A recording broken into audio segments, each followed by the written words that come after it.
말도 안 되는 뉴스에 도쿄가 발칵 뒤집혔습니다. 제7광구 심해는 이미 대한민국이 점령했습니다. 8광구조차도. 일본은 지난 50년간 착각 속에 살았습니다. 협정 시계가 멈추는 순간 모든 자원이 자신들의 것이 될 거라 확신했죠. 그들이 127건의 보고서를 쓰고 312번의 회의를 하며 탁상공론만 벌일 때 정작 바다 밑에는 말뚝 하나 박지 못했습니다. 오히려 한국을 조롱하기 바빴습니다. 기술도 자본도 없는 나라가 뭘 할 수 있겠어? 하지만 그 비웃음 뒤에서 한국은 12년 동안 1,500억 달러를 쏟아부어 묵묵히 이날을 준비하고 있었습니다.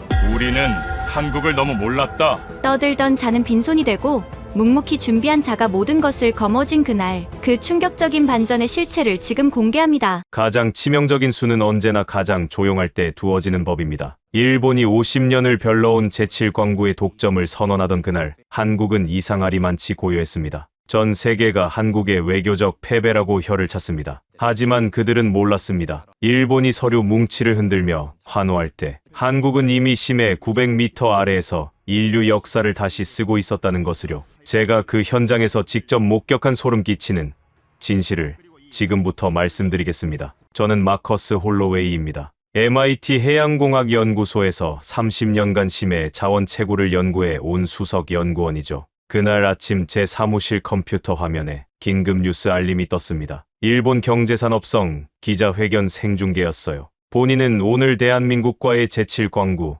공동개발 협정을 공식 종료함을 선언합니다. 회의장이 술렁였습니다. 카메라 셔터 소리가 미친 듯이 터져 나왔죠. 저는 커피잔을 내려놓았습니다. 드디어 왔구나. 50년을 끌어온 그 협정이 마침내 끝나는구나. 대신이 계속 말했습니다. 1974년 체결된 이 협정은 50년간 우리 국익에 아무런 도움이 되지 못했습니다. 이제 제7광구는 국제해양법에 따라 우리의 정당한 권리 아래 놓이게 될 것입니다. 기자들이 박수를 쳤어요. 일본 언론들은 환호했죠. 화면 하단에 자막이 흘러갔습니다. 15억 배럴 추정 매장량, 50년 만의 승리, 에너지 자립의 첫걸음. 저는 순간 불편한 감정을 느꼈습니다. 법적으로는 맞는 말이었습니다. 하지만 뭔가 찜찜했습니다. 제7광구, 한반도와 일본 규슈 사이 동중국해, 대륙붕에 위치한 그 해역은 지정학적으로나 자원적으로나 너무나 중요한 곳이었어요. 일본은 교묘했습니다. 50년 동안 일본은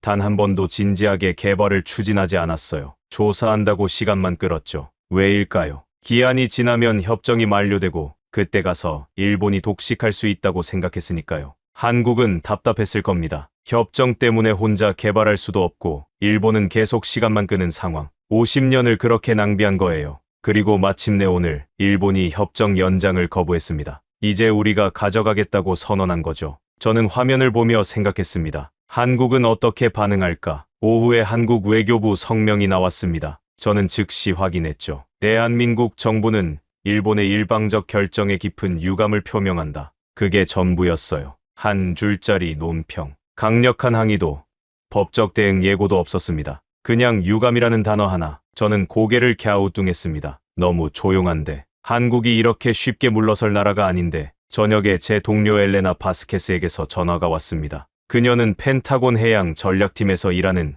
지정학 분석가였습니다. 마커스, 제7광구 소식 봤어. 봤지. 일본이 드디어 협정을 끝냈더군. 한국 반응 이상하지 않아? 너무 조용한데. 나도 그 생각했어. 뭔가 찜찜해. 엘레나가 잠시 침묵하더니 말했습니다. 내 직감인데 말이야. 한국이 뭔가 준비한 것 같아. 이렇게 순순히 물러설 애들이 아니거든. 무슨 근거라도 있어? 아니, 그냥 느낌이야. 근데 이상하게 불안해. 전화를 끊고 나서도 엘레나의 말이 머릿속을 맴돌았습니다. 한국이 뭔가 준비했다. 뭘? 어떻게? 다음 날 일본이 공식 발표를 했습니다. 사흘 후 시추 탐사선 가이오마루 7호를 제7광구에 보낸다고요. 본격적인 자원 조사를 시작하겠다는 거였죠. 저는 이메일 하나를 받았습니다. 일본 해양연구개발기구 잼스텍에서 온 초청장이었어요. 가이오마루 7호의 국제 관측단으로 탑승하지 않겠느냐는 제안이었죠. 평소 같으면 거절했을 겁니다. 바쁜 사람이거든요. 하지만 이번엔 달랐어요.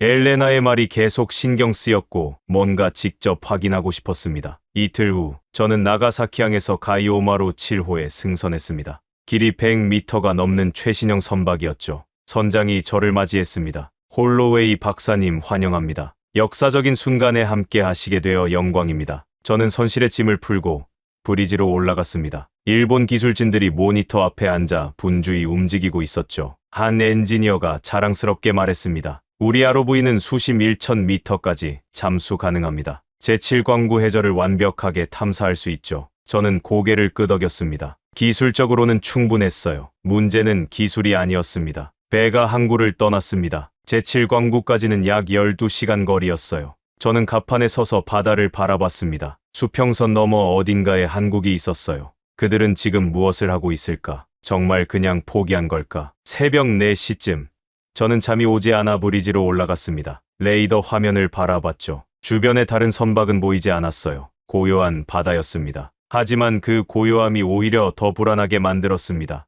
동이 트기 시작했습니다. 수평선이 붉게 물들었죠. 선장이 방송으로 말했습니다. 제7광구 중심 해역 도착. ROV 투하 준비. 일본 기술진들이 환호했습니다. 사진을 찍고 서로 악수하고 마치 금메달이라도 딴 것처럼 기뻐했습니다. 저는 그들을 보며 묘한 감정을 느꼈어요. 왜 이렇게 불안하지? 뭔가 잘못되고 있는 건 아닐까? 엔지니어들이 선미로 몰려갔습니다. 거대한 ROV가 크레인에 매달려 있었어요. 수중 무인 탐사정. 카메라와 센서가 장착된 최첨단 장비였죠. ROV 투하 시작. 크레인이 움직였습니다. ROV가 천천히 물속으로 내려갔습니다. 파도가 일렁이며 장비를 삼켰죠. 모니터에 수중 카메라 화면이 떴습니다. 푸른 물속이 보였어요. 햇빛이 점점 희미해지고 어둠이 깔리기 시작했습니다. 수심 100m, 수심 200m. ROV는 계속 내려갔습니다. 모니터는 점점 어두워졌습니다. 이제 장비의 조명만이 유일한 빛이었죠. 수심 500m. 엔지니어들이 긴장한 표정으로 화면을 응시했습니다. 저도 숨을 죽이고 지켜봤어요. 수심 700m, 800m. 거의 다 왔습니다. 제7광구 해저는 평균 900m 깊이였어요. 수심 890m. 해저 접근 중. 모니터 속 어둠이 계속되었습니다. 아무것도 보이지 않았어요. 그저 칠흑 같은 암흑뿐. 그런데 그때였습니다. ROV의 조명이 뭔가를 비췄습니다. 처음엔 흐릿했습니다. 모래인 줄 알았어요. 하지만 카메라가 초점을 맞추자 선명해졌죠. 그건 모래가 아니었습니다. 금속이었어요. 거대한 금속 구조물이 해저에 박혀 있었습니다. 이 전체가 얼어붙었습니다. 아무도 말하지 않았습니다. 모두가 화면만 뚫어져라 응시했죠. ROV가 천천히 이동했습니다. 조명이 더 넓은 범위를 비췄어요. 그리고 우리는 봤습니다. 굵기가 1m는 되어 보이는 거대한 파이프가 해저를 가로지르고 있었습니다. 한두 개가 아니었어요. 수십 개가 거미줄처럼 연결돼 있었죠. LED 조명이 빛나고 있었습니다. 파란색,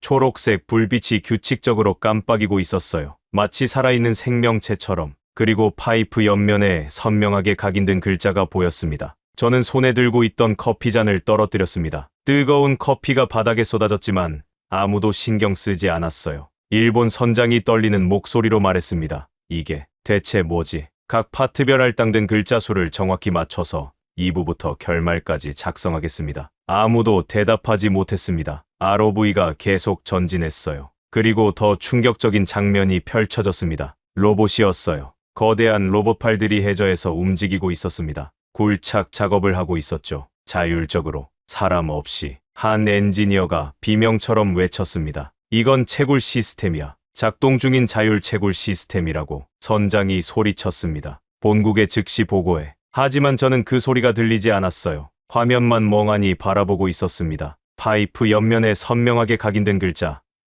HDHI 코리아. 현대중공업이었습니다. 한국이었어요. 한국이 이미 여기 있었습니다. 해저 900m 암흑 속에서 10년 동안 아무도 모르게 거대한 무인 채굴 시스템을 구축하고 작동시키고 있었던 겁니다. 제 머릿속이 하얗게 변했습니다. 엘레나가 맞았어요. 한국은 뭔가 준비하고 있었습니다. 아니, 준비가 아니었어요. 이미 끝내놓고 있었던 거죠. 일본이 50년 동안 종이 위에서 계획만 세우고 있을 때 한국은 해저에서 조용히 실행하고 있었습니다. 그리고 협정이 끝나는 바로 그 순간 한국은 전 세계에 선언한 겁니다. 법은 끝났지만 시설은 우리 거라고. 종이는 타버려도 강철은 남는다고. 저는 그때 깨달았습니다. 이건 단순한 자원 분쟁이 아니라는 걸. 이건 완전히 새로운 게임의 시작이라는 걸. 그리고 한국은 이미 10년 앞서 있었습니다. 브리지는 완전히 패닉 상태였습니다. 일본 선장이 위성 전화를 들고 도쿄에 보고하고 있었어요. 그의 목소리는 떨리고 있었죠. 네, 맞습니다. 한국의 시설입니다. 거대한 규모입니다. 작동 중입니다. 엔지니어들은 ROV를 조종하며 더 많은 영상을 확보하려 했어요. 하지만 손이 떨려서 제대로 조작도 못하고 있었습니다. 저는 모니터에서 눈을 떼지 못했어요. 화면 속에서 한국의 무인 로봇들이 묵묵히 움직이고 있었습니다. 마치 우리가 거기 있는지도 모르는 듯, 아니, 알아도 상관없다는 듯이요. 홀로웨이 박사님, 일본 수석 엔지니어가 저를 불렀습니다. 이게 정말 가능한 일입니까? 수심 900m에서 이런 시스템을 구축하는 게. 저는 천천히 고개를 끄덕였습니다. 기술적으로는 가능합니다. 하지만 엄청난 비용과 시간이 필요하죠. 얼마나요? 최소 10년. 투자 비용은 1천억 달러는 넘을 겁니다. 엔지니어의 얼굴이 창백해졌어요. 10년이요. 그럼 한국은 협정이 끝나기 훨씬 전부터. 그렇습니다. 적어도 10년 전부터 준비했던 거예요. ROV가 계속 이동했습니다. 조명이 비추는 곳마다 새로운 충격이 기다리고 있었어요. 채굴 로봇만이 아니었습니다. 정제 시설도 있었어요. 해저에서 뽑아 올린 원유를 1차 처리하는 플랜트였죠. 그리고 그 옆에는 저장 탱크들이 줄지어 서 있었습니다. 이건 단순한 탐사 장비가 아니야. 제가 중얼거렸어요. 이건 완벽한 생산 시스템이에요. 지금 당장이라도 상업 생산을 시작할 수 있는 수준입니다. 선장이 위성 전화를 내려놓고 저를 바라봤습니다. 도쿄에서 긴급 지시가 왔습니다. 시설의 규모와 성능을 최대한 파악하라고요. 저는 ROV 조종석으로 다가갔습니다. 파이프라인을 따라가 봅시다. 어디로 연결되는지 확인해야 합니다. ROV가 방향을 틀었어요. 거대한 파이프를 따라 천천히 이동했습니다. 파이프는 끝없이 이어졌습니다. 100m, 200m, 500m. 계속 뻗어나가고 있었어요. 그리고 우리는 발견했습니다. 중앙 허브였어요. 모든 파이프라인이 모이는 거대한 구조물이었습니다. 마치 거미의 몸통처럼 사방으로 파이프가 뻗어나가 있었죠. 그 중심에는 컨트롤 유닛이 있었습니다. 수많은 센서와 카메라가 달려 있었고 LED 화면에 데이터가 흐르고 있었어요. 한 엔지니어가 숨을 들이켰습니다. 저건 제어 시스템이야.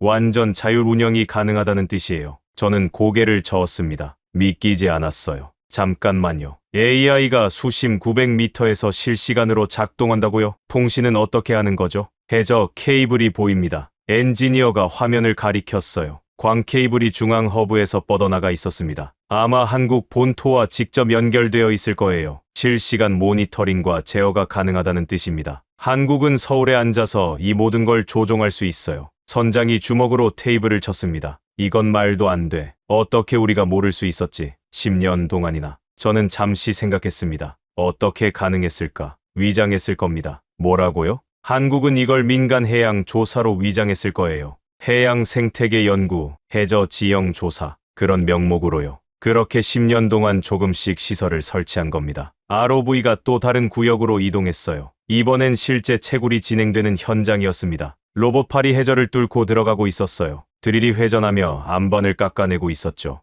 그리고 뽑아 올려진 원유가 파이프를 통해 빨려 들어가고 있었습니다. 지금 채굴 중이에요. 엔지니어가 떨리는 목소리로 말했습니다. 지금 이 순간에도 석유를 뽑아 올리고 있어요. 저는 계산기를 꺼냈습니다. 파이프 직경과 유속을 어림잡아 계산했어요. 시간당 약 50배럴 정도로 추정됩니다. 하루면 1200배럴, 한 달이면 36,000배럴이에요. 엔지니어가 비명을 질렀습니다. 1년이면 40만 배럴이 넘잖아요. 벌써 얼마나 뽑아간 거예요? 저는 시설의 노후도를 살펴봤습니다. 파이프 표면에 해양 생물이 약간 붙어 있었어요. 최소 5년은 가동한 것 같습니다. 어쩌면 그 이상일 수도 있고요. 5년이면 250만 배럴이 넘는다는 거잖아요. 보수적으로 잡아도 그 정도는 될 겁니다. 선장이 머리를 감싸 쥐었습니다. 우리가 협정 때문에 못 건드리고 있을 때 한국은 이미 250만 배럴을 가져간 거잖아요. 저는 아무 말도 할 수 없었습니다. 사실이었으니까요. 갑자기 알람이 울렸습니다. 뭐지? 엔지니어가 모니터를 확인했어요. ROV 배터리가 떨어지고 있습니다. 수면으로 회수해야 해요.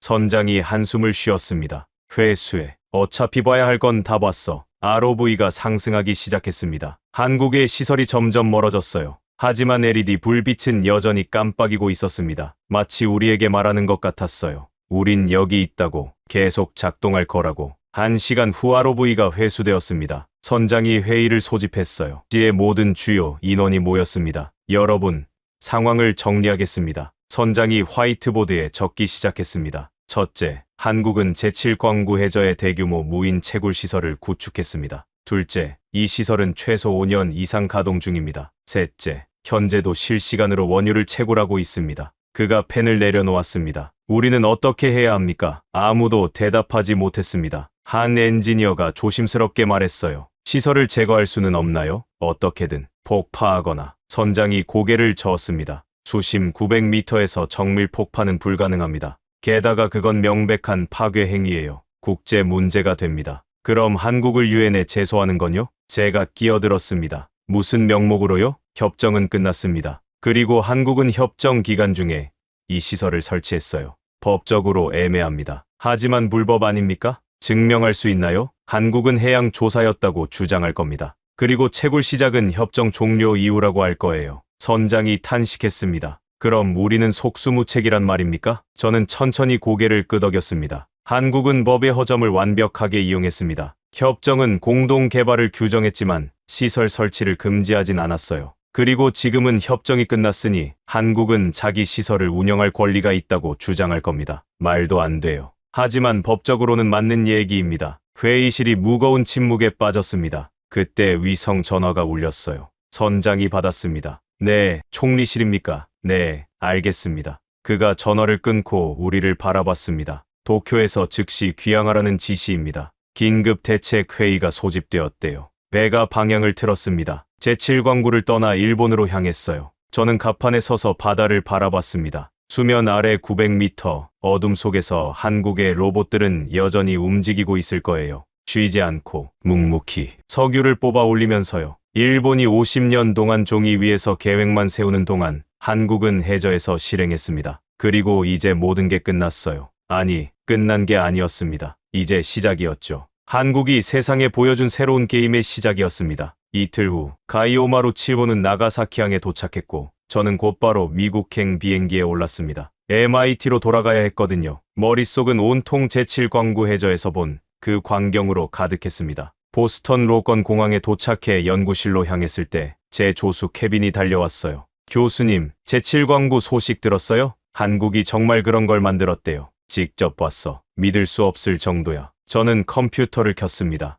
해야 할 일이 있었어요. 한국이 어떻게 이걸 했는지 추적하는 거였죠. 하지만 그 전에 확인해야 할 게 있었습니다. 저는 뉴스를 검색했어요. 한국 정부의 공식 반응이 나왔더군요. 한국산업통상자원부 공식 성명 발표. 저는 클릭했어요. 제7광구 해저 시설은 대한민국이 합법적으로 설치하고 운영하는 자산입니다. 협정 종료 이후 우리는 정당한 권리를 행사할 것입니다. 일본 정부와의 대화는 열려 있으나 시설 철거는 논의 대상이 아닙니다. 케빈이 휘파람을 불었습니다. 강경하네요. 당연하지. 한국은 10년을 준비했어. 물러설 이유가 없어. 저는 성명을 다시 읽었습니다. 문구 하나하나가 계산되어 있었어요. 합법적으로, 정당한 권리. 대화는 열려 있으나 모든 단어가 법적 방어와 동시에 협상 카드였죠. 교수님, 한국이 이기는 건가요? 저는 천천히 고개를 끄덕였습니다. 이미 이겼어. 시설은 거기 있고 작동하고 있고 법적으로는 문제 없어.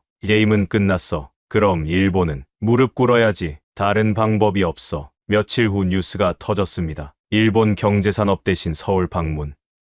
한국 산업부 장관과 긴급 회담. 저는 뉴스를 보며 씁쓸하게 웃었어요. 50년 전엔 한국이 일본한테 고개를 숙였을 겁니다. 하지만 지금은 반대였죠. 일본 대신이 서울에 가서 부탁하는 거예요. 제발 우리한테도 석유 좀 나눠달라고. 그리고 일주일간의 치열한 협상 끝에 마침내 합의가 발표됐습니다. 한국 주도의 새로운 협력 체제였죠. 하지만 그건 나중 이야기고 저는 먼저 한국이 어떻게 이 모든 걸 준비했는지 파헤쳐야 했습니다. 저는 엘레나에게 전화를 걸었습니다. 엘레나, 내 직감이 맞았어. 뭘 봤어? 상상 이상이야. 완전 자율 시스템이더라고. 한국은 10년 전부터 준비하고 있었어. 어떻게 가능했지? 위성 감시도 있고 정보기관들도 있는데 그게 내가 알아내려는 거야. 어떻게 10년 동안 이 거대한 프로젝트를 숨길 수 있었는지. 엘레나가 잠시 침묵하더니 말했습니다. 내가 펜타곤 자료 좀 뒤져볼게. 뭔가 나오면 연락할게. 고마워. 전화를 끊고 저는 위성 사진 데이터베이스에 접속했습니다. 제7광구 해역의 과거 사진들을 검색했어요. 15년 전부터 차례대로 살펴봤습니다. 처음엔 아무것도 없었어요. 텅 빈 바다뿐이었죠. 하지만 12년 전 사진에서 뭔가 포착되었습니다. 케빈, 이것 봐. 화면을 확대했어요. 작은 배 한 척이 보였습니다. 저건 그냥 어선 아니에요? 선체 구조를 봐. 어선치곤 장비가 많아. 저는 배의 이름을 확대했습니다. 한국해양과학원 탐사선 245 해양조사선이네요. 맞아. 한국은 이걸 해양조사로 위장했어. 다음 해에 사진을 열었습니다. 이번엔 배가 2척이었어요. 245와 또 다른 조사선. 그 다음 해엔 3척. 그 다음엔 4척. 점점 늘어나고 있어요. 케빈이 말했습니다. 저는 고개를 끄덕였어요. 단계적으로 진행한 거야. 처음엔 해저 지형을 조사하고, 다음엔 시추 지점을 선정하고, 그 다음엔 실제 시설을 설치한 거지. 10년치 사진을 모두 분석했습니다. 패턴이 명확했어요. 2년 동안 조사, 3년 동안 준비, 5년 동안 설치와 가동. 완벽한 장기 계획이었습니다. 교수님, 근데 이렇게 큰 프로젝트를 어떻게 비밀로 할 수 있었죠? 위장이 완벽했어. 모든 배가 민간 연구 명목이었고 공식 서류도 다 해양 생태 조사였으니까. 저는 한국해양연구원 웹사이트를 검색했습니다. 과거 보도 자료들을 뒤졌어요. 찾았습니다. 12년 전 보도 자료. 제목은 동중국해 심해 생태계 연구 프로젝트 착수. 내용을 읽어봤습니다. 심해 생물 조사, 해저 지질 연구, 해양 환경 모니터링. 완벽한 커버 스토리네요. 케빈이 감탄했습니다. 저도 동의했어요. 누가 의심하겠어. 해양 연구는 흔한 일이니까. 전화가 울렸습니다. 네이선 채이였어요. CIA 동아시아 산업정보팀에서 일하는 친구였죠. 마커스, 한국 자료 좀 봤어? 지금 분석 중이야. 너도 뭔가 한국 정부 예산 자료를 입수했어. 재미있는 게 있더라. 뭔데? 12년 전부터 산업통상자원부 예산에 심해 자원 개발 항목이 생겼어. 처음엔 1억 달러 정도였는데 해마다 늘어나더라고. 지금은 연간 200억 달러야. 저는 휘파람을 불었습니다. 12년 합치면 대략 1,500억 달러 정도 될 거야. 1,500억이라고. 그게 다 제7광구에. 그런 것 같아. 다른 심해 프로젝트는 공개되어 있거든. 이건 비공개 항목이야. 저는 계산기를 두드렸습니다. 1,500억 달러면 해저 도시 하나를 지을 수 있는 돈이에요. 네이선, 한국은 왜 이렇게까지 한 걸까? 에너지 자립이겠지. 한국은 석유 한 방울 안 나오잖아. 전부 수입이야. 그래도 이 정도 투자는 생존 문제야. 마커스, 한국은 일본이랑 중국 사이에 끼어 있어. 에너지를 남한테 의존하면 목줄 잡히는 거지. 저는 고개를 끄덕였습니다. 이해가 되기 시작했어요. 그래서 10년을 투자한 거구나. 맞아. 그리고 타이밍이 완벽했어. 협정 만료 직전에 모든 걸 완성한 거야. 근데 네이선, 이해가 안 되는 게 있어. 뭔데? 1,500억 달러면 엄청난 금액이잖아. 장비 구매, 자재 조달, 인력 운용. 이런 거대한 자금 흐름을 어떻게 숨겼지? 국제 금융 시스템에서 이 정도 규모면 눈에 띌 텐데. 네이선이 잠시 침묵하더니 말했습니다. 그것도 조사했어. 천재적이더라고. 어떻게 했는데? 분산이야. 한국은 자금을 수십 개의 프로젝트로 쪼갰어. 조선소 현대화, 해양 플랜트 연구, 로봇 기술 개발, 인공지능 시스템 구축. 따로 보면 전부 일반적인 산업 투자야. 하지만 합치면 제7광구 채굴 시스템이 되는 거지. 각 부품을 다른 명목으로 만들고 마지막에 조립한 거야.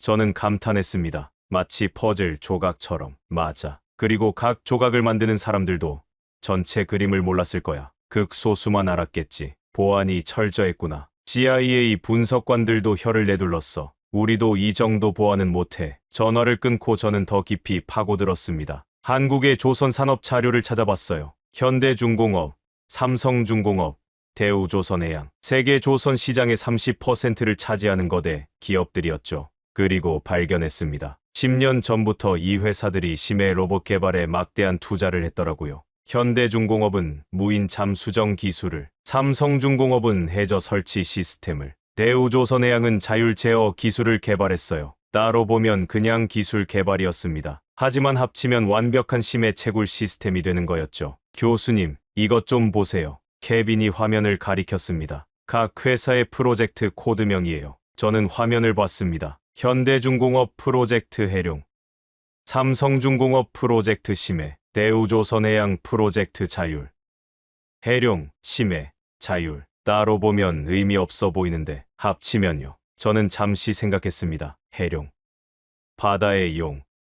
심해에서 자율적으로 움직이는 채굴 시스템이네요. 코드명부터 계획된 거야. 처음부터 하나의 시스템으로 설계된 거지. 카이스트도 관련되어 있어요. 케빈이 또 다른 자료를 보여줬습니다. 한국과학기술원. 그들은 AI 기반 무인 시스템을 연구하고 있었어요. 이것도 10년 전부터 시작됐네요. 모든 게 연결돼 있어. 저는 화이트보드에 그림을 그리기 시작했습니다. 중앙에 산업부, 그 주위로 해양연구원, 조선 3사, 카이스트를 배치했어요. 거대한 컨소시엄이야. 정부가 총괄하고 연구소가 계획하고 기업들이 실행한 거지. 마치 군사작전 같은데요. 맞아. 이건 국가 프로젝트야. 그것도 최고 기밀. 근데 교수님, 한 가지 이상한 게 있어요. 케빈이 고개를 갸우뚱했습니다. 이렇게 큰 프로젝트면 수천 명이 참여했을 거잖아요. 그중 한 명도 비밀을 누설 안 했다고요? 10년 동안. 좋은 질문이었습니다. 저도 그게 궁금했어요. 내부 고발자가 없었다는 건 말이 안 돼. 저는 다시 네이선에게 전화를 걸었습니다. 네이선, 한국 프로젝트에서 내부 고발 시도가 있었어? 있었지. 몇 건 있었어. 그런데 왜 알려지지 않았어? 네이선이 한숨을 쉬었습니다. 한국 정보기관이 막았어. 국정원. 그들이 프로젝트 보안을 담당했어. 내부 고발 시도가 있으면 즉시 감지하고 차단했지. 어떻게? 여러 방법이 있어. 일단 참여자들을 철저히 분류했어. 핵심 정보를 아는 사람은 극소수였고 나머지는 자기가 뭘 만드는지도 몰랐어. 구획화. 맞아. 그리고 핵심 인력은 특별 관리했어. 해외여행 제한, 통신 감시, 가족까지 모니터링했지. 그게 가능해? 민주주의 국가에서? 국가안보 명목이면 가능해. 한국은 북한이랑 대치 중이잖아. 정보 보안에 익숙한 나라야. 저는 고개를 끄덕였습니다. 그래서 10년 동안 비밀을 지킬 수 있었구나. 그것만이 아니야. 한국은 역정보도 흘렸어. 역정보? 일부러 가짜 정보를 흘린 거야. 제7광구 개발은 실패했다. 기술적으로 불가능하다. 한국은 포기했다. 이런 정보를 일본 정보기관에 흘렸어. 일본이 속았고 완전히. 일본 정보기관 보고서를 입수했는데 한국의 제7광구 개발 가능성 제로라고 적혀 있더라고. 3년 전 보고서야. 저는 쓴웃음을 지었습니다. 한국이 일본을 완전히 속인 거네. 속인 정도가 아니야. 놀린 거지. 저는 더 조사했습니다. 법률 자료도 찾아봤어요. 그리고 발견했습니다. 한국 정부는 10년 전 법률 검토팀을 꾸렸더라고요. 국제해양법 전문가들을 모았죠. 보고서 제목이 걸작이었습니다. 제7광구 협정 법적 허점 분석 및 활용 방안. 허점을 찾은 거네요. 케빈이 말했습니다. 그래. 협정은 공동 개발을 규정했지만 시설 설치를 명시적으로 금지하진 않았어. 한국은 그 틈을 파고든 거야. 저는 보고서를 더 읽었습니다. 법률팀의 분석이 치밀했어요. 이것 봐. 법률팀이 모든 시나리오를 검토했어. 케빈이 화면을 들여다봤습니다. 시나리오 1. 일본이 시설 발견 후 유엔 제소. 예상 결과. 재판 10년 소요. 판결 불확실. 대응 방안. 재판 기간 동안 기정사실화. 시나리오 2. 일본이 군사적 대응. 예상 결과. 국제 여론 악화. 미국 개입. 대응 방안. 미국과 사전 협의. 안보 동맹 활용. 시나리오 3. 일본이 협상 요청. 예상 결과. 한국 유리한 조건으로 타결. 대응 방안. 최대한 유리한 조건 관철. 모든 경우의 수를 계산한 거네요. 그리고 모든 시나리오에서 한국이 이겨. 저는 보고서의 결론 부분을 읽었습니다. 결론. 시설 설치 완료 시점에서 한국의 협상력은 절대적이다. 일본은 선택지가 없다. 우리 조건을 수용하거나 아무것도 얻지 못하거나. 케빈이 휘파람을 불었습니다. 10년 전에 이미 결과를 알고 있었네요. 법률, 외교, 기술, 정보. 모든 분야에서 완벽하게 준비한 거야. 저는 보고서의 핵심 전략을 정리했습니다. 1단계. 합법적 조사로 위장하여 해저 정보 수집. 2단계. 협정 위반이 아닌 범위에서 시설 단계적 설치. 3단계. 협정 만료 즉시 가동 개시. 완벽한 계획이에요. 10년을 준비한 거야. 법적으로 문제없게. 저는 의자에 기대앉았습니다. 머리가 복잡했어요. 한국은 단순히 기술만 개발한 게 아니었습니다. 법률, 외교, 기술, 경제, 정보. 모든 측면을 고려한 완벽한 전략을 세운 거였죠. 그리고 10년 동안 한치의 오차 없이 실행했어요. 교수님, 근데 왜 아무도 눈치채지 못한 걸까요? 케빈의 질문에 저는 쓴웃음을 지었습니다. 우리가 한국을 과소평가했으니까. 작은 나라, 기술 후진국, 일본 따라하는 나라. 그렇게 생각했어. 하지만 실제론 세계 최고 수준의 조선 기술, 반도체 기술, 로봇 기술을 가진 나라였어. 우리가 무시하는 사이에 그들은 준비하고 있었던 거지. 편견이 눈을 가린 거네요. 맞아. 일본도, 미국도, 유럽도 모두가 한국을 과소평가했어. 그리고 그 과소평가가 한국의 가장 큰 무기가 됐지. 어떻게요? 아무도 주시하지 않으니까 마음대로 할 수 있었잖아. 위성으로 봐도 그냥 해양 조사선이려니 했고, 예산을 봐도 그냥 산업 투자려니 했고, 한국이 이런 걸 할 수 있을 거라고 아무도 생각 안 했어. 저는 다시 위성 사진을 열었습니다. 10년 전 사진과 현재 사진을 나란히 놓고 비교했어요. 10년 전엔 텅 빈 바다였습니다. 지금은 해저에 거대한 산업 시설이 있어요. 10년이면 세상이 바뀌는구나. 저는 중얼거렸습니다. 교수님, 그럼 일본은 어떻게 하죠? 그냥 당할 건가요? 법적으로는 방법이 없어. 시설을 제거할 수도 없고 유엔 제소에도 승산이 없어. 그럼 저는 한숨을 쉬었습니다. 협상해야겠지. 한국한테 머리 숙이고 협상해야 해. 그 순간 뉴스 알림이 떴습니다. 한국산업통상자원부 추가 성명 발표. 저는 클릭했어요. 제7광구 시설 현황을 공개합니다. 현재까지 총 채굴량 250만 배럴, 시설 가동 기간 6년, 투자 총액 1,500억 달러, 연간 생산 능력 500만 배럴. 케빈이 휘파람을 불었습니다. 대놓고 자랑하네요. 당연하지. 한국은 이겼어. 숨길 이유가 없어. 저는 노트북을 열고 보고서를 쓰기 시작했습니다. 제7광구 사례 분석. 이건 역사에 남을 사건이었어요. 그리고 저는 그 현장을 직접 목격한 증인이었습니다. 일주일 후, 저는 노르웨이 오슬로에 있었습니다. 노르웨이 석유연구소에서 긴급 세미나를 개최했거든요. 주제는 한국의 제7광구 프로젝트 기술 분석이었어요. 전 세계에서 심해 채굴 전문가들이 모였습니다. 미국, 영국, 노르웨이, 네덜란드, 브라질. 모두가 한국이 뭘 했는지 알고 싶어 했죠. 헬릭 린드스트롬 소장이 저를 맞이했습니다. 마커스, 직접 봤다면서 한국 시설을. 네, 일본 탐사선에 탑승했었어요. 어땠어? 정말 언론에 나온 것처럼 대단해? 저는 고개를 끄덕였습니다. 상상 이상이었어요. 완전 자율 시스템이더라고요. 세미나실로 들어갔습니다. 100명 넘는 전문가들이 자리를 채우고 있었어요. 헬릭이 발표를 시작했습니다. 여러분, 우리는 역사적 순간을 목격하고 있습니다. 한국이 심해 채굴의 새로운 표준을 만들었어요. 화면에 제7광구 시설 사진이 떴습니다. 일본이 공개한 ROV 영상 캡처였죠. 참석자들이 숨을 죽였어요. 이 시스템의 핵심은 세 가지입니다. 헬릭이 설명했습니다. 첫째, 완전 무인 자율 운영. 사람이 없어도 돌아가요.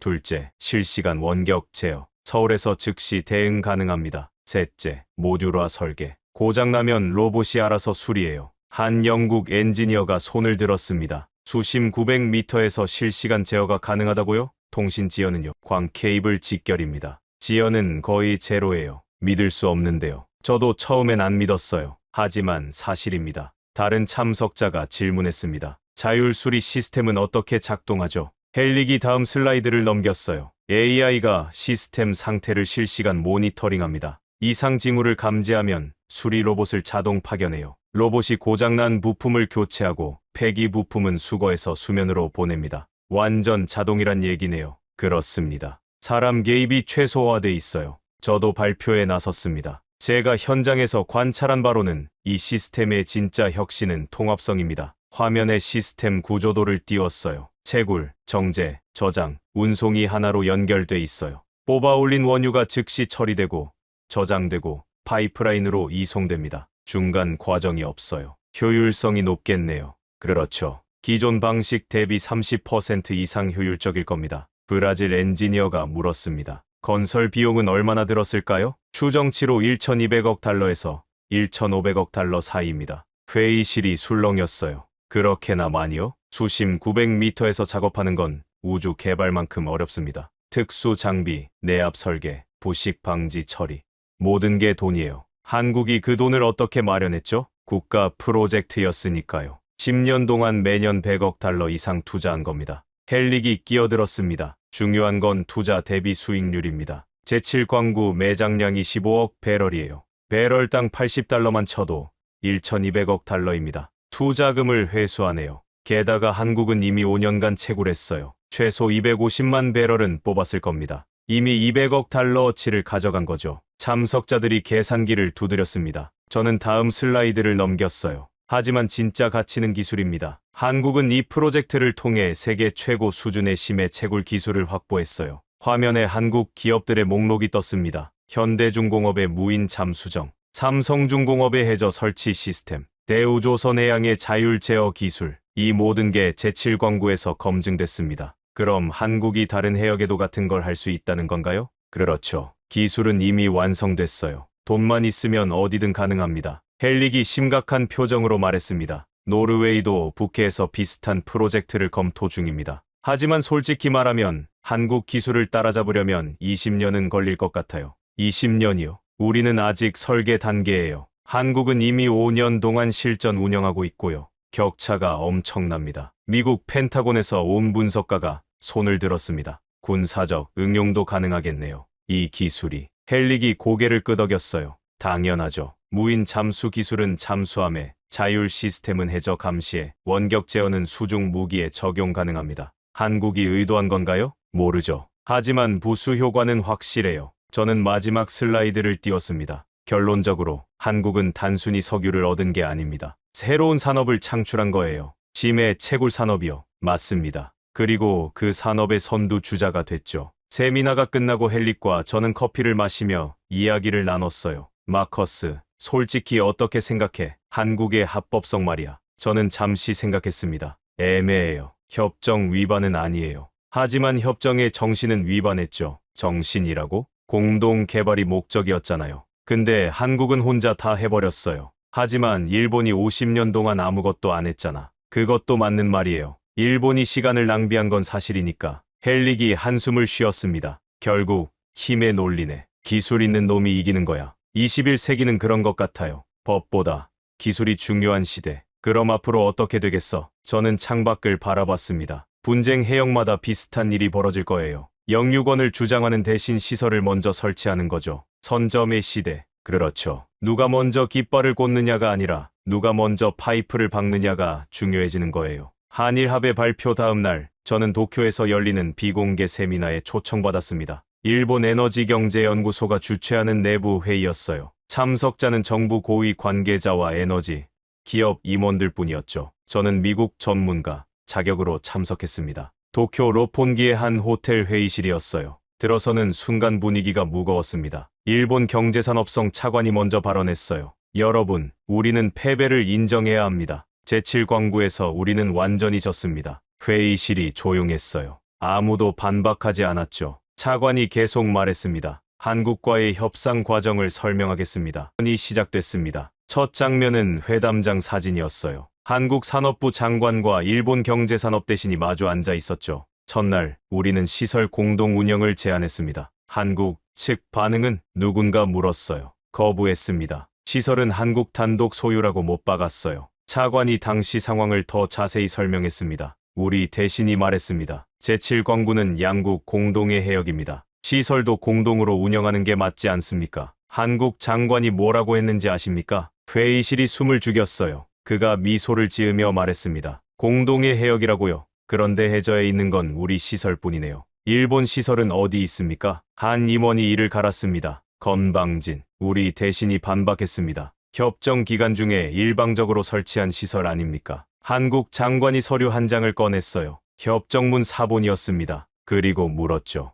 여기 어디에 시설 설치 금지 조항이 있습니까? 찾아주시면 철거하겠습니다. 이 실이 술렁였습니다. 우리 법률팀이 50년 동안 뭘 한 겁니까? 차관이 쓴 웃음을 지었어요. 우리는 한국이 그런 해석을 할 거라고 생각도 못했습니다. 협정의 정신은 공동 개발이었으니까요. 정신이 무슨 소용입니까? 법은 문자로 판단하는 겁니다. 한국 장관도 똑같이 말했습니다. 법은 문자입니다. 정신은 해석의 여지가 있지만 문자는 명확하죠. 차관이 다음 슬라이드로 넘겼습니다. 그럼 둘째 날은 우리는 생산량 5대5 분배를 제안했습니다. 결과는 역시 거부. 한국은 6대4를 고집했어요. 협상이 어떻게 진행됐습니까? 차관이 한숨을 쉬었습니다. 우리 대신이 말했습니다. 5대5가 공정한 분배 아닙니까? 해역은 양국이 공유하고 있으니까요. 한국 장관이 계산기를 꺼냈어요. 그리고 숫자를 보여줬습니다. 무슨 숫자요? 투자 비용이었습니다. 한국 1,500억 달러, 일본 0.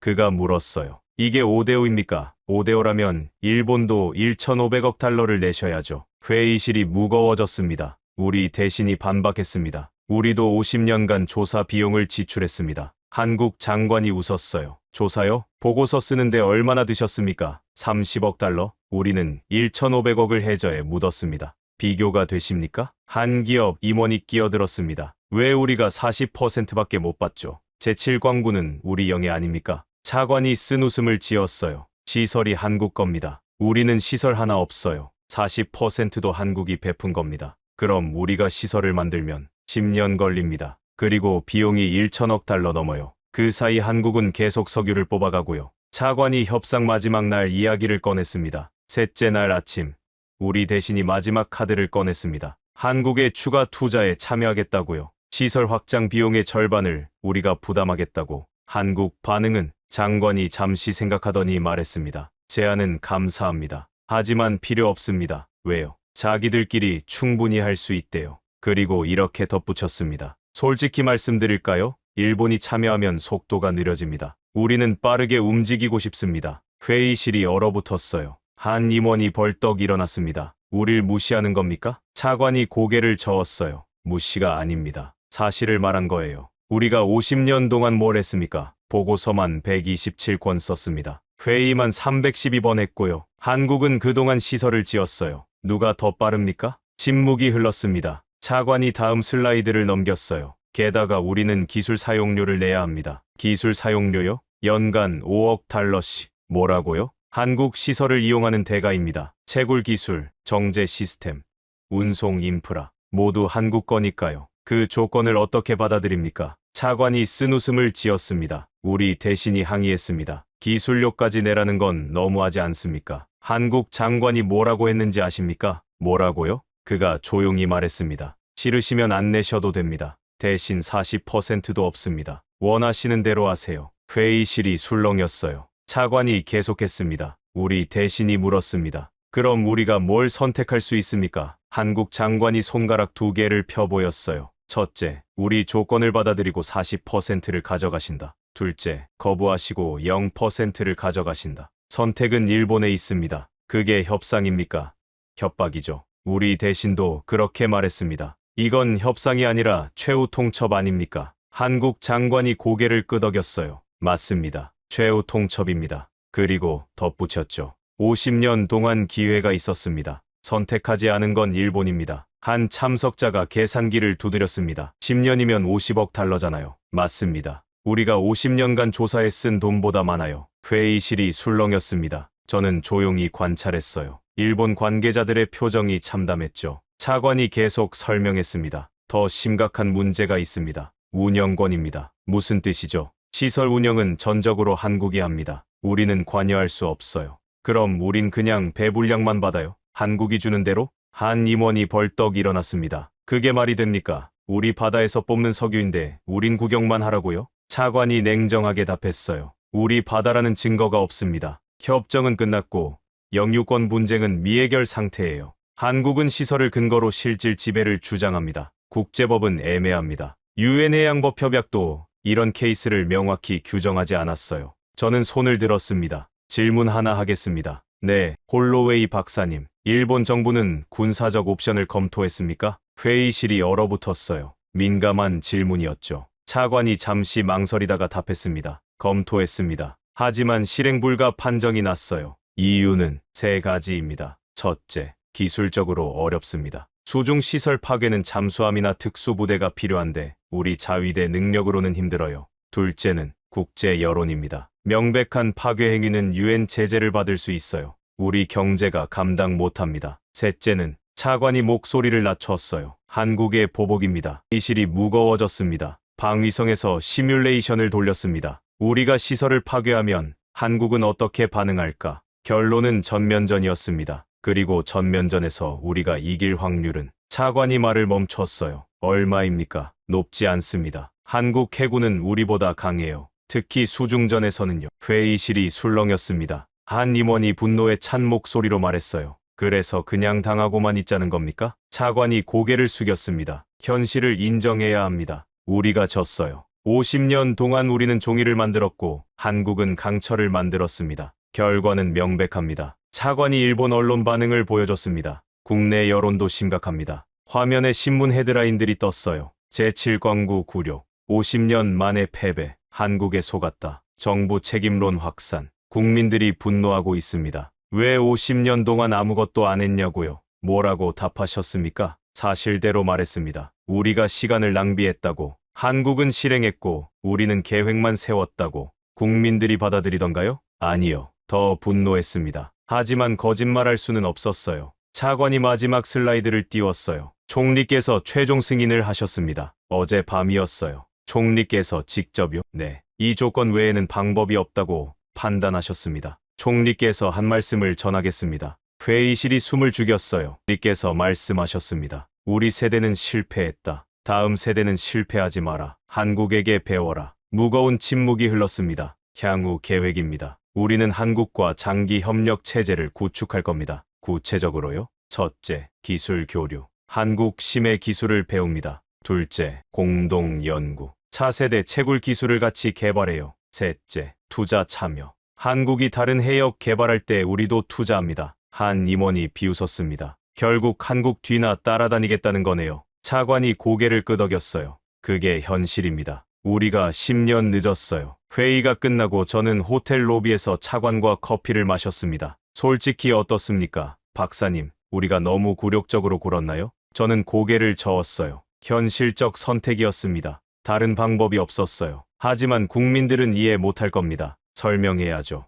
50년을 낭비한 대가라고. 차관이 쓴웃음을 지었습니다. 우리 선배들이 잘못했어요. 시간을 너무 믿었죠. 한국은 시간을 이용했고요. 그렇죠. 우린 시간이 우릴 도와줄 거라 생각했어요. 하지만 한국은 시간이 자기네 무기라는 걸 알았죠. 저는 커피를 한 모금 마셨습니다. 앞으로 어떻게 하실 건가요? 한국한테 배울 겁니다. 그들이 어떻게 했는지, 왜 성공했는지. 자존심 상하지 않습니까? 차관이 고개를 저었어요. 자존심보다 에너지가 중요합니다. 우리 국민들이 난방하고 공장이 돌아가려면 석유가 필요해요. 현실주의요. 그게 정치입니다. 차관이 창밖을 바라봤습니다. 박사님, 한국을 어떻게 생각하세요? 저는 잠시 생각했어요. 존경합니다. 존경이요. 네. 불가능해 보이는 일을 해냈으니까요. 10년 동안 비밀을 지키면서 1,500억 달러짜리 프로젝트를 완성했어요. 그것도 수심 900m 해저에서. 이건 보통 나라가 할 수 있는 일이 아닙니다. 차관이 고개를 끄덕였습니다. 우리도 그렇게 생각해요. 그래서 더 분한 거죠. 왜 우리는 못했을까? 왜 우리는 50년을 낭비했을까? 답을 아시잖아요. 네, 자만이었죠. 시간이 우리 편이라고 생각했어요. 한국은 약하고 기술도 없고 우리가 기다리기만 하면 이긴다고 믿었죠. 하지만 틀렸어요. 한국은 약하지 않았고 기술도 있었고 우리가 기다리는 동안 실행하고 있었어요. 저는 고개를 끄덕였습니다. 역사는 실행하는 자의 것입니다. 차관이 쓴웃음을 지었어요. 그 말 한국 장관도 했어요. 협상 마지막 날에요. 일본은 50년 동안 권리를 주장했습니다. 우리는 12년 동안 시설을 만들었습니다. 결국 누가 이겼습니까? 한일 합의 발표 이틀 후 네이선에게서 긴급 전화가 왔습니다. 마커스, 지금 베이징이 난리야. 무슨 일인데? 중국 공산당 정치국 긴급 회의가 소집됐어. 주제가 제7광구야. 중국이 왜? 남중국해 때문이지. 한국 모델이 확산될까봐 겁먹은 거냐.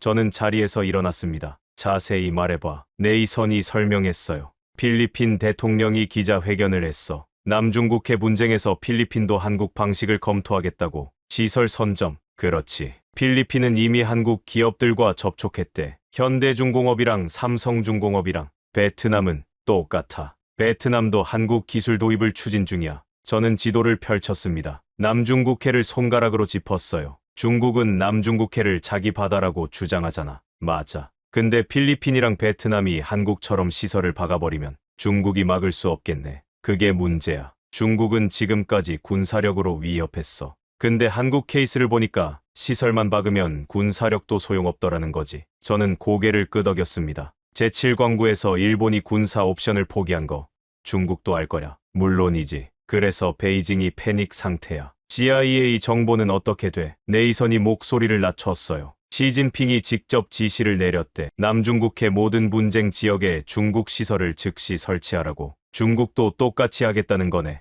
근데 문제가 있어. 뭔데? 중국은 기술이 없어. 수심 900m에서 무인 시스템 운영하는 기술 말이야. 저는 웃음이 나왔습니다. 한국은 10년 준비했는데 중국은 지금 시작하겠다고 급하게 움직이고 있어. 저는 자료를 찾아봤습니다. 중국 심해 기술 수준 평가 보고서였어요. 읽어보니 중국은 수심 500m까지는 가능했어요. 하지만 900m는 아직이었죠. 최소 5년은 걸릴 거야. 중국이 한국 수준에 도달하려면 그 5년 동안 필리핀이랑 베트남이 시설을 다 받겠지. 그럼 중국은 속수무책이야. 2주 후 베이징 국제 컨벤션 센터 국제 에너지 포럼이 열렸습니다. 저도 참석했어요. 포럼 첫날부터 분위기가 이상했어요. 중국 관계자들 표정이 굳어 있었죠. 기조 연설은 중국 국가에너지국 부국장이 했습니다. 여러분, 최근 동아시아 해역에서 우려스러운 움직임이 있습니다. 그가 화면에 제7광구 지도를 띄웠어요. 한국의 일방적 시설 설치는 국제해양 질서를 위협합니다. 이런 선례가 확산되면 분쟁 해역마다 무분별한 개발이 벌어질 것입니다.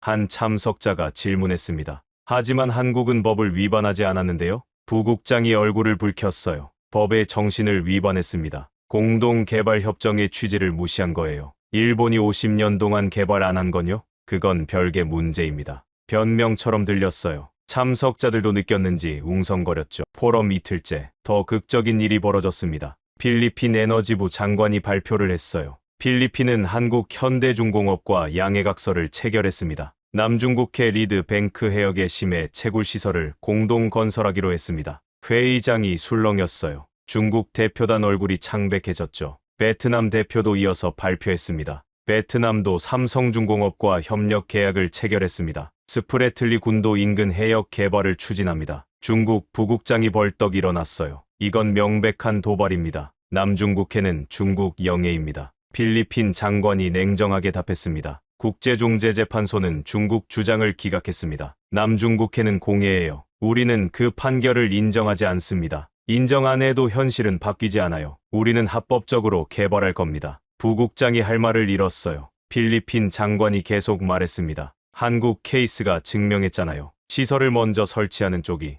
실질 지배를 하게 된다는 걸. 회의장이 조용해졌습니다. 중국은 군사력으로는 강했어요. 하지만 기술력은 한국만 못했죠. 그리고 21세기는 기술의 시대였습니다. 포럼이 끝나고 저는 네이선에게 전화했어요. 봤어? 봤지? 중국 완전히 당황했더라. 이제 어떻게 될까? 남중국해가 제7광구가 될 거야. 여기저기 시설 박히고 중국은 구경만 하고 중국이 가만히 있을까? 뭘 하겠어. 군사행동하면 국제 제재 받고 기술 개발하자니 시간 없고 결국 한국이 또 이기는 거네. 한국 기업들은 대박이지. 전 세계 분쟁 해역에 시설 팔 거야. 저는 창밖을 바라봤습니다. 베이징 하늘은 흐렸어요. 마치 중국의 앞날처럼. 한국이 판을 바꿔놓았습니다. 이제 바다는 군사력이 아니라 기술력으로 지배하는 시대가 됐어요. 그리고 그 시대의 선두에 한국이 서 있었습니다. 석 달 후 저는 이상한 이메일을 받았습니다. 발신인은 익명이었어요. 하지만 첨부 파일이 있었죠. 제목은 대한민국 에너지 자립 장기 계획이었습니다. 저는 조심스럽게 파일을 열었어요. 바이러스 검사부터 했죠. 깨끗했습니다. PDF를 열자 한국산업통상자원부 로고가 보였어요. 극비 문서였습니다. 첫 페이지를 읽는 순간 저는 숨이 멎었습니다. 이건 단순한 보고서가 아니었어요. 한국 정부의 15년 장기 전략이었죠. 목차를 봤습니다. 1단계 제7광구 선점 및 생산 개시, 2단계 동해가스전 확대 개발, 3단계 심해 희토류 채굴 착수. 저는 다음 페이지를 넘겼습니다. 1단계 세부 계획이 나왔어요. 목표 제7광구에서 연간 500만 배럴 생산, 투자액 1,500억 달러, 기간 10년, 성과 에너지 자금률 15% 달성. 케빈, 이것 봐. 저는 조수를 불렀습니다. 한국이 처음부터 계획한 거야. 케빈이 화면을 보더니 눈이 커졌어요. 이거 진짜예요? 문서 양식이 정확해. 한국 정부 공식 문서 맞아. 저는 계속 읽어 내려갔습니다. 2단계 부분을 펼쳤어요. 동해 가스전 확대 개발. 목표 동해 심해가스에서 연간 100억 세제곱미터 생산. 투자액 100억 달러. 기간 5년. 성과 에너지 자금률 25% 달성. 제7광구는 시작에 불과했어요. 케빈이 말했습니다. 한국은 동해도 노리고 있네요. 동해는 가스전이 있어 석유보다 가치가 높을 수도 있지. 저는 3단계를 펼쳤습니다. 심해 희토류 채굴. 목표 태평양 심해 2000m 지점에서 희토류 연간 10만 톤 생산. 투자액 2천억 달러. 기간 5년. 성과 희토류 자급률 50% 달성. 2000m요? 케빈이 놀랐습니다. 그건 현재 기술로도 불가능한데 지금은 불가능하지. 하지만 10년 후엔 가능할 수도 있어. 저는 경제성 분석 부분을 펼쳤습니다. 표가 하나 있었어요. 한국의 에너지 수입 현황이었죠. 현재 에너지 수입액 연간 1,200억 달러. 수입 의존도 4%. 목표 에너지 수입액 연간 400억 달러.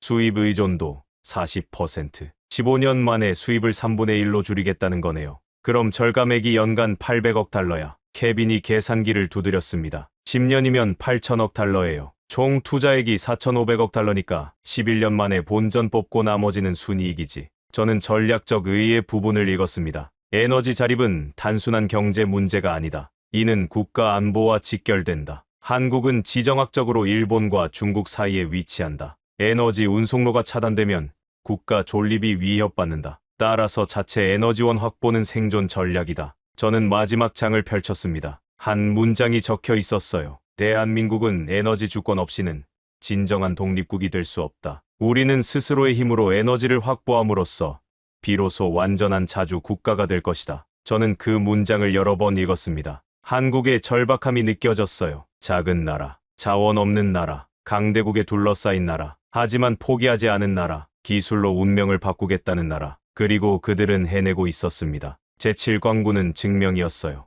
불가능을 가능으로 만든 증거였죠. 그리고 이제 동해, 태평양으로 확장하고 있었습니다. 15년 후가 되면 한국은 완전히 다른 나라가 되어 있을 거예요. 에너지 자립국, 기술 선도국, 아시아의 새로운 강자. 저는 문서를 저장하고 의자에 기댔습니다. 세상은 빠르게 변하고 있었어요. 그리고 한국이 그 변화를 이끌고 있었습니다. 몇 개월 후, 저는 다시 MIT 강의실에 서 있었습니다. 국제자원정치학 강의였어요. 학생들이 빼곡히 앉아 있었죠. 저는 첫 슬라이드를 띄웠습니다. 제목은 제7광구, 그 이후였어요. 여러분, 오늘은 특별한 케이스 스터디를 하겠습니다. 한국의 제7광구 프로젝트입니다. 학생 하나가 손을 들었어요. 교수님, 그거 불법 아니에요? 저는 미소 지었습니다. 좋은 질문이에요. 법적으로는 애매합니다. 하지만 한국은 성공했죠. 저는 타임라인을 보여줬어요. 보세요. 일본은 50년 동안 준비만 했어요. 한국은 12년 동안 실행했고요. 한 학생이 물었습니다. 왜 일본은 그렇게 했죠? 오만했기 때문입니다. 시간이 자기 편이라고 생각했어요. 한국은요? 절박했죠. 에너지 없이 살 수 없다는 걸 알았어요.